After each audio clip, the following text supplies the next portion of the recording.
Hi friends, இன்னைக்கு உங்களுக்காக நான் கொண்டு வந்திருக்க டாபிக் என்ன அப்படின்னு பார்த்தீங்கன்னா தகைசால் தமிழர் விருது தாங்க. இன்னைக்கு இந்த டாபிக்கை பற்றி தான் நம்ம பார்க்க போறோம். இந்த தகைசால் தமிழர் விருது எதுக்காக கொடுக்குறாங்க அப்படின்னு உங்களுக்கு தெரியுமா? இந்த தகைசால் தமிழர் விருது தமிழகத்துக்கோ தமிழரின் வளர்ச்சிக்கோ பங்காற்றியவர்களை பெருமைப்படுத்தும் வகையில தாங்க இந்த தகைசால் தமிழர் விருது கொடுத்துட்டு இருக்காங்க. இந்த தகைசால் தமிழர் விருதை யாருக்கு கொடுக்கணும் அப்படிங்கிறதுக்காக நம்ம முதல்வர் மு.க.ஸ்டாலின் அவர்கள் 2021 ஒரு குழுவை ஃபார்ம் பண்றாங்க. இந்த தகைசால் தமிழர் விருது 2021 இருந்துதான் கொடுத்துட்டு வராங்க. அப்படி இந்த தகைசால் தமிழர் விருதுல என்ன கொடுக்கறாங்க அப்படின்னு பாத்தீங்கன்னா 10 லட்சம் ரூபாய்க்கான காசோலையோ அதற்கான பாராட்டு சான்றிதழும் தாங்க இந்த விருதுல கொடுக்கறாங்க.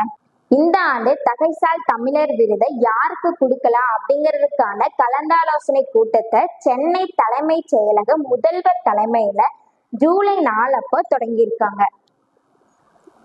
தமிழக அரசு 2025க்கான தகைசால் தமிழர் விருதை யாருக்கு கொடுக்கலாம் அப்படின்னு தேர்ந்தெடுத்திருக்காங்க அப்படின்னா இந்திய யூனியன் முஸ்லிம் கட்சியின் தலைவரான KM காதர் மொஹிதீன் அவங்களுக்கு கொடுக்கலாம் அப்படின்னு தேர்ந்தெடுத்திருக்காங்க.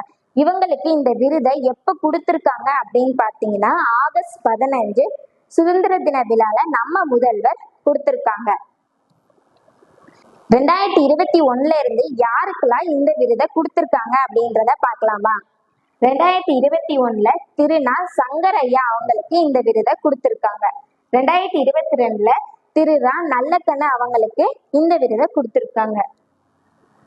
2023 திரு கி வீரமணி அவங்களுக்கு இந்த விருதை கொடுத்திருக்காங்க. 2024 முனைவர் குமரி ஆனந்தன் அவங்களுக்கு இந்த தகைசால் தமிழர் விருதை கொடுத்திருக்காங்க. தமிழகத்துல கொடுக்கிற விருதுகளை பத்தி நீங்க தெரிஞ்சுக்கணும் அப்படின்னா மயிலழகு அகாடமி சேனலை சப்ஸ்கிரைப் பண்ணுங்க. வீடியோ பிடிச்சிருந்தா லைக் பண்ணுங்க, ஷேர் பண்ணுங்க. தேங்க்யூ.